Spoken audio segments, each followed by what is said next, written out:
DElEd चतुर्थ semester के सभी प्रशिक्षुओं का एक बार पुनः इस यूट्यूब चैनल पर स्वागत है।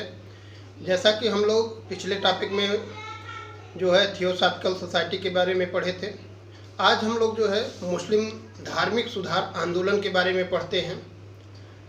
आप देखेंगे कि जो मुसलमानों में था सामाजिक सुधार आंदोलन न के बराबर था, या कह लीजिए सामाजिक सुधार आंदोलन नहीं हुए थे।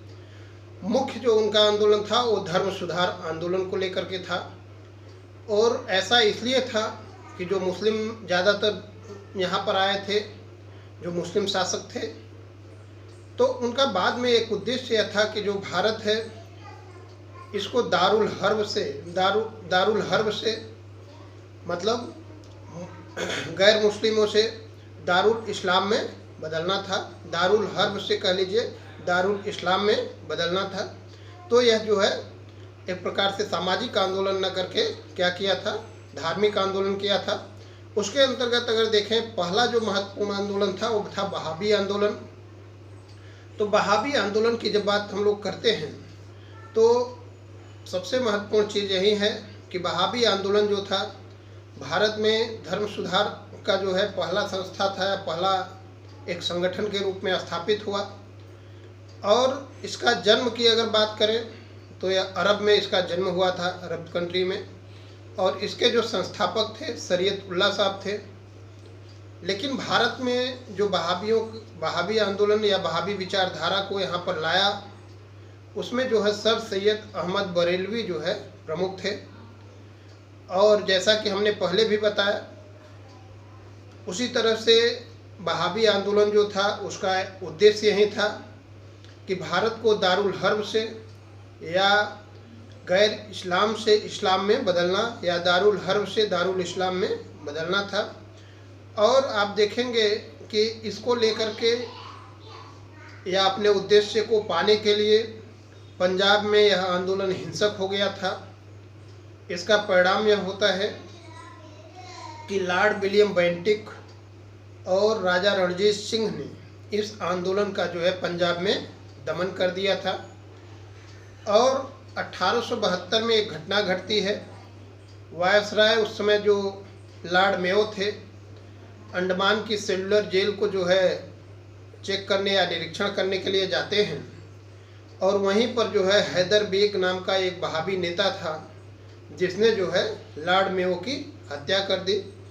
और इसका परिणाम क्या हुआ कि अंग्रेज़ों ने इस आंदोलन को संपूर्ण भारत से जो है दमित कर दिया या समाप्त कर दिया, और यह आंदोलन फिर आगे नहीं बढ़ सका। तो महत्वपूर्ण आंदोलन है वहाबी आंदोलन। इसमें कुछ महत्वपूर्ण पॉइंट हैं, उनको आप याद रखिए कि कहाँ से शुरू हुआ था, किसने शुरू किया, और भारत में इस विचारधारा को कौन लाया, उद्देश्य क्या था। इन चीज़ों को आप दिमाग में रखें।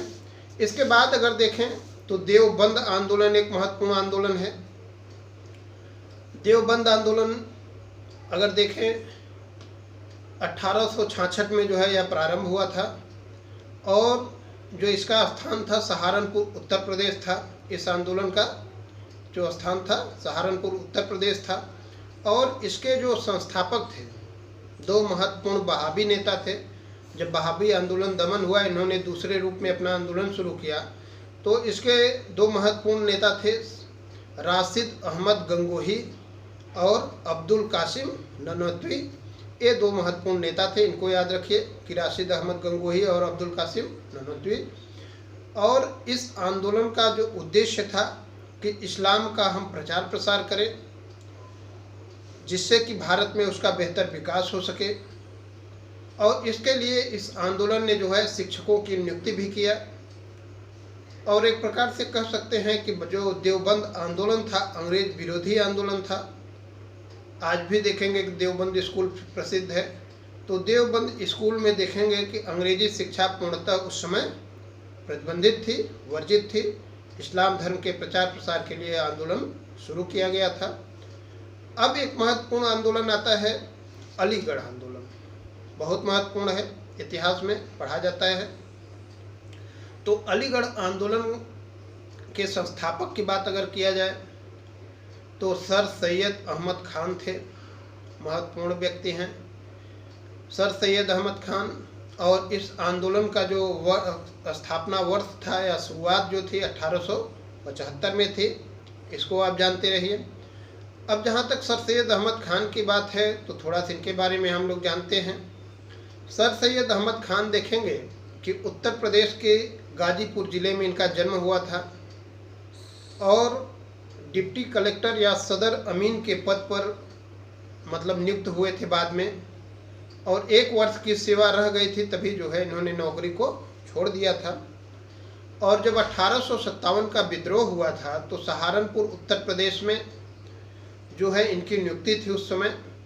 और बगावत के समय अगर देखें तो सर सैयद अहमद खान ने अंग्रेज़ों का साथ दिया था। तो एक महत्वपूर्ण क्वेश्चन यहाँ पर भी बनता है कि कौन सा व्यक्ति था जो कि मतलब अंग्रेज़ों का साथ दिया था, तो सर सैयद अहमद खान थे। उसमें जैसे दे सकता है ऑप्शन में मोहम्मद अली जिन्ना, सर सैयद अहमद बरेलवी, सर सैयद अहमद खान। तो सर सैयद अहमद खान को आप याद रखिए कि सर सैयद अहमद खान ने जो है उस समय जो इनकी ज्वाइनिंग थी, पोस्टिंग जो थी, उस समय सहारनपुर उत्तर प्रदेश में थे, सदर अमीन के पद पर थे और इन्होंने जो है अंग्रेज़ों का साथ दिया। तो यहाँ पे ये याद रखिए कि 1875 में इसका ये आंदोलन शुरू हुआ था। संस्थापक जो अलीगढ़ आंदोलन के थे सर सैयद अहमद खान थे। और इनके बारे में अगर देखें तो सर सैयद अहमद खान ने गाजीपुर उत्तर प्रदेश में 1865 में वैज्ञानिक समिति की स्थापना की थी, साइंटिफिक सोसाइटी की स्थापना किया था। ये भी महत्वपूर्ण है कि साइंटिफिक सोसाइटी या वैज्ञानिक समिति की स्थापना किसने किया था, तो सर सैयद अहमद खान ने किया था, गाजीपुर उत्तर प्रदेश में किया था और 1865 में किया था। और इसकी प्रेरणा जो साइंटिफिक सोसाइटी थी, इसकी प्रेरणा इन्होंने जो है कलकत्ता के एक अब्दुल लतीफ़ नामक व्यक्ति थे, जिन्होंने 1863 में ही जो है कलकत्ता में वैज्ञानिक समिति स्थापित किया था। तो इस चीज़ को याद रखिए, अब्दुल लतीफ़ ने भी जो है वैज्ञानिक समिति स्थापित किया था, कहाँ पे, कलकत्ता में। उसी से प्रेरित होकर के जो है सर सैयद अहमद खान ने गाजीपुर में ये समिति बनाई थी। और इसका उद्देश्य जो था, वैज्ञानिक समिति या साइंटिफिक सोसाइटी स्थापित करने का जो उद्देश्य था सर सैयद अहमद खान का, उनका यह उद्देश्य था कि जो परंपरागत शिक्षा है मुसलमानों में, उससे हट करके मुसलमान जो है वैज्ञानिक सोच को विकसित करें या मुसलमानों में जो है वैज्ञानिकता का विकास किया जाए, इसलिए ये समिति स्थापित की गई थी। इसके बाद अगर देखें प्रारंभ के दौर में जो है सर सैयद अहमद खान उतने कट्टर नहीं थे कांग्रेस के प्रति। तो 1866 में पंजाब का गुरदासपुर नामक स्थान है, वहाँ पर जो है हिंदू मुसलमान की एकता का जो है सर सैयद अहमद खान ने समर्थन किया। और एक महत्वपूर्ण उनका कोटेशन यहाँ पे है कि हिंदू और मुसलमान तो एक खूबसूरत बहू की 2 सुंदर आँखें हैं। बहुत महत्वपूर्ण कोटेशन है, बार बार कई बार एग्जाम में पूछा गया, जिसको थोड़ा सा कन्फ्यूजन होता है कि सर सैयद अहमद खान दूसरे विचारधारा के थे तो इस तरह के जो है वक्तव्य क्यों देंगे, लेकिन उन्हीं का वक्तव्य है। 1866 में पंजाब के गुरदासपुर नामक स्थान पर हैं और इन्होंने हिंदू मुस्लिम एकता का यहाँ पर समर्थन किया था, इसीलिए जो है यह वक्तव्य दिया था कि हिंदू और मुसलमान एक खूबसूरत बहू के 2 सुंदर आँखें हैं। इसके बाद अगर देखें 1870 में सर सैयद अहमद खान ने नैतिकता और सभ्यता तहजीब उल अखलाक का प्रकाशन किया। नैतिकता और सभ्यता नामक किताब का या तहजीब उल अखलाक नामक किताब का जो है 1870 में इन्होंने प्रकाशन किया। और इसी किताब में तहजीब उल अखलाक या नैतिकता और सभ्यता नामक किताब में पहली बार अगर देखें जो है सर सैयद अहमद खान ने यह आह्वान किया कि मुसलमानों को अपनी परंपराओं से हट करके पाश्चात्यवादी होना चाहिए और हमारे वेशभूषा और सोच विचार में भी जो है अंतर होना चाहिए या अंग्रेजी को अपनाना चाहिए। एक प्रकार से इन्होंने पाश्चात्य शिक्षा या पाश्चात्यवादी जो विचारधारा है उसका समर्थन पहली बार किसमें किया, तहजीब उल अखलाक नामक किताब में। और इसका परिणाम क्या होता है कि देवबंद ने, जैसा कि हमने बताया देवबंद आंदोलन जो था पूरी तरह से जो है परंपरागत शिक्षा पर चल रहा था, अंग्रेजी शिक्षा का विरोध किया था। तो इसका परिणाम यह होता है कि देवबंद जो सहारनपुर में स्थापित हुआ था, उसने सर सैयद अहमद खान के विचारों का विरोध किया। और लेकिन आप देखेंगे अंग्रेज सर सैयद अहमद खान के सपोर्ट में आए और उसी समय W. हंटर ने, जो कि एक किताब लिखा था वी मोहम्मडन, उसमें लिखा कि अब हमें चाहिए कि हम सर सैयद अहमद खान का जो है साथ दे दें। और इसका परिणाम होता है कि लॉर्ड नॉर्थब्रुक जो उस समय वायसराय थे, इन्होंने सर सैयद अहमद खान को सर की उपाधि देने की सिफारिश महारानी विक्टोरिया से कर दी। और आप देखें इनके विचारों में जो क्रांतिकारी परिवर्तन था सर सैयद अहमद खान के, इसी का परिणाम होता है कि 1875 में लॉर्ड नॉर्थब्रुक ने सर सैयद अहमद खान को 10 लाख रुपए की जो है सहायता दिया।